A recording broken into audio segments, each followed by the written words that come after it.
What is going on, basketball lovers and hoop heads? Welcome back to Checkup, where I'm your host, Bryce, here to take you through your favorite basketball content. And today, we're going to take just a little bit of your time. We are going to talk about the wonderful Jaden McDaniels of the Minnesota Timberwolves. The reason I wanted to talk about Jaden McDaniels today is beyond the fact that he's having the best season of his career by far. I think he's the most important cog on one of the Western Conference's contenders, and he may be a huge part in determining their fate in future. Throughout this video today, we're going to talk about some stats, we're going to look at some tape, we're going to do it all together, and we are going to think long and hard about the ways that Jaden McDaniels can influence the upcoming playoff push for the Minnesota Timberwolves. So let's not waste any more time. I don't think you want to look at my face for this long. Let's go ahead and jump into the film, shall we?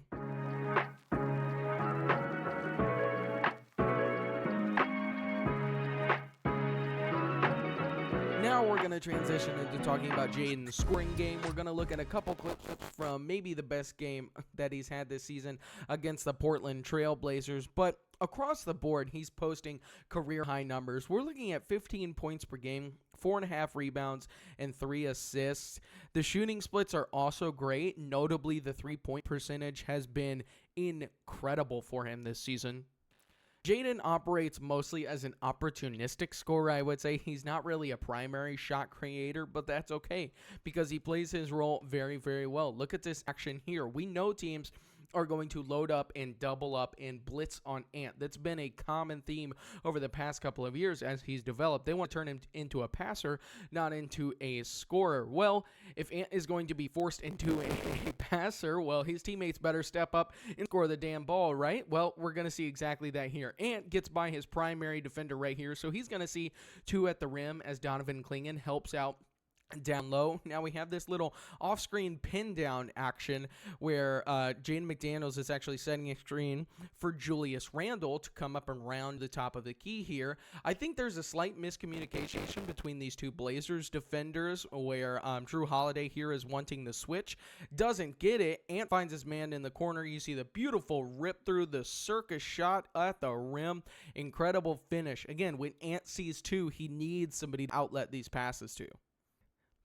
I said just a second ago that Jaden was having the best shooting season of his career. And while that's true by percentage, it's actually the lowest three-point attempt rate of his career. So he's scoring from all over the floor and being a little more choosy with his three-point shots. He just has a lower three-point attempt rate this year, and that's perfectly okay. Teams are going to force him into situations where he takes threes that he's not comfortable with. You see him catch the ball here at the top of the key. Drew Holiday goes under the screen. Jaden McDaniels is a solid 6'9" with a plus-size wingspan. He can shoot almost anybody, and you saw there the Blazers were more than comfortable with him taking that shot, and he made them pay for it. Jaden is very often just a corner shooter, and the attacks closeouts very well, but the more variance in the type of threes that he can take, the better it is going to be for his team long term. And he's shooting 36% on pull-ups, given the very low volume that they're taken at, but 36% isn't awful. It's something to work with. Something we're going to talk about in more detail later is Jaden's stocks and his ability to force deflections and his defense overall. He posts very good stocks, 2.2 a game, and we see here making defensive plays, stealing the ball at mid-court, finishing, getting an and one on the other end. Big momentum type of plays. Something that's upticked for Jaden this season is his use of the mid-range game and shots in the mid-range. We've seen his frequency of shots in the mid-range, specifically pull-up jumpers, go up by about 15% from what they were last year, and he's shooting 47% as opposed to 44% last year. And it's moments like these that just you can project more value from him, where he takes it with confidence, is not able to get all the way to the paint, obviously, but has a shorter guy on him, shoots right over with zero issue. If I did have one complaint about the overall offensive game, is that he doesn't get to the rim on his own as a guy who's 6'9", as much as you would like, and as much as you would like for someone you could project to maybe be like a 20-point per game scorer, let's say. That would open up the floor for him a little bit more. We can see here where He doesn't quite have the burst or the quick dribble attack or the ability to like slither through there or the strength to just muscle his way to the rim, but he's still able to finish a lot of the time. He has nice touch in that area. I just wish he could get all the way to the rim. I will say that Jaden is normally in the right position offensively, and he's very opportunistic. He just knows where to be on the court, and I like that, even if he doesn't develop the tools to be an on-ball shot creator, like I'm sure that the Wolves are certainly hoping he could be. But we see the cut here into the middle of the paint. Again, the Raptors are just doubling up on Anthony Edwards, like tons of teams like to turn him into a passer. This almost works out in their favor because he doesn't pass out here up top to the wide-open Naz Reid. Instead, he attempts this kind of crazy skip pass to the corner. DiVincenzo, recognizing the advantage that Naz Reid had, throws it to him, and Naz is able to beat the closeout, get downhill, and we see Jaden's just hanging out in that dunker spot, ready to go right up with it. Now, again, the reason that I say that Jaden McDaniels is more important than some of these other Timberwolves is because you need somebody to be able to create and score off of the moments when teams give a bunch of attention to Anthony Edwards. It's what they do. They want to turn him into a passer, so you have to punish him for it. All right. We see this is in transition, but there is a man on Jaden McDaniels. He's able to attack this closeout baseline and just go straight to the rim. That's super important. Anthony Edwards wasn't getting all the way downhill going coast to coast. Instead, he finds his guy on the move, and he gets to the rim. Again, the scoring from all over the floor has been very impressive from Jaden this year. Look at how the Wolves manipulate Anthony Edwards' gravity into an open 3-3 from him. So we have the zoom action starting here out of the corner. He's going to receive this handoff from Julius Randle, but we're not running this quite like a stagger screen where he's sprinting off of both of these screens. Instead, he's going to take his time, let his defender kind of catch up, and then they're going to use Anthony Edwards as the screener. Nickeil Alexander-Walker is like tied at the hip to Anthony Edwards. He doesn't want to give up this switch. But because Risachet got caught up on that on these two screens here and is not able to cleanly get out to him, we have the late switch, and Jaden, recognizing the advantage, is able to pull up for three. Moments like those are so important, and if they come with a little bit more volume and more success in the future, in the coming years, Jaden could become a really, really big player for a really, really good team in the Western Conference, more so than he already is. We talked about the scoring, but what else can he do on offense?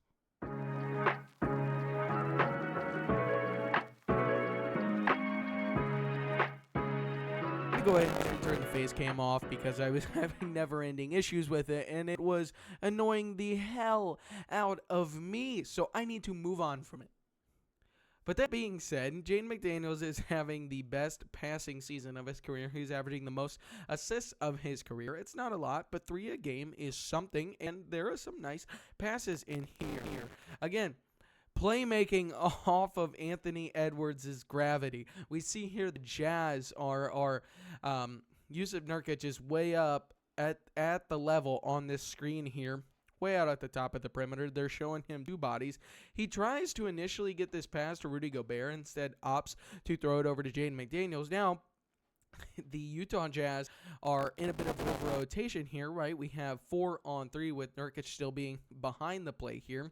Jaden initially looks to throw it to Gobert, but because Gobert is being tagged by Ace Bailey right here, instead he opts to initially drive, but you're going to notice Julius Randle do a subtle lift here. Dante DiVincenzo is going to have a nice seal on Keontae George.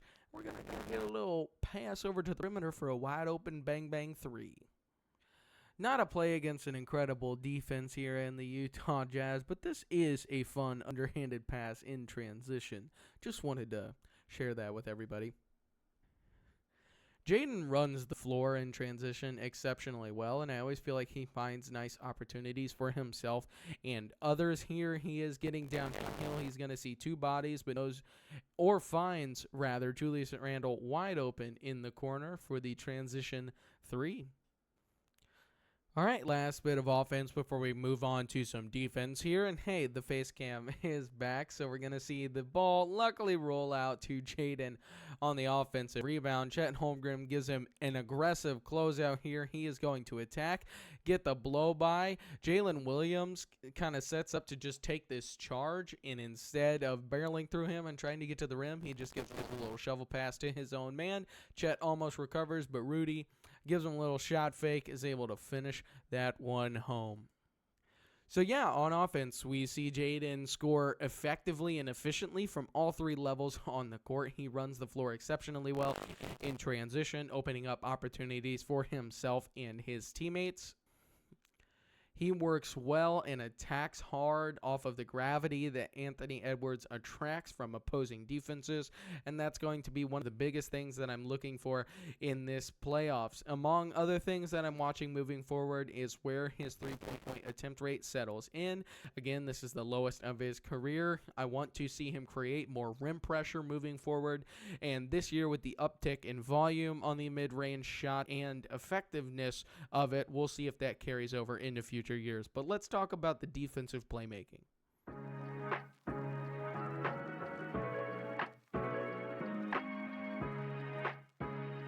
Jaden is an excellent noisemaker on the defensive end and is probably the Wolves' best perimeter defender outside of Anthony Edwards when he's absolutely 100% locked in. But Jaden draws a lot of the opposing team's best offensive players in for good reason. He's very good at it. I love this play here. You see him kind of get behind the play on this pick and roll with James Harden and Ivica Zubac, right? Very excellent pick and roll duo. And Rudy Gobert is going to kind of step up to contain the James Harden pull up and the drive. So we see this kind of semi-switch. Now, James Harden thinks that he has this easy lob pass to Zubac because he thinks Zubac is unguarded. His man is up here guarding him. But look at this recovery. Man, excellent timing, beautiful, just knocks that pass away simply, just excellent recognition.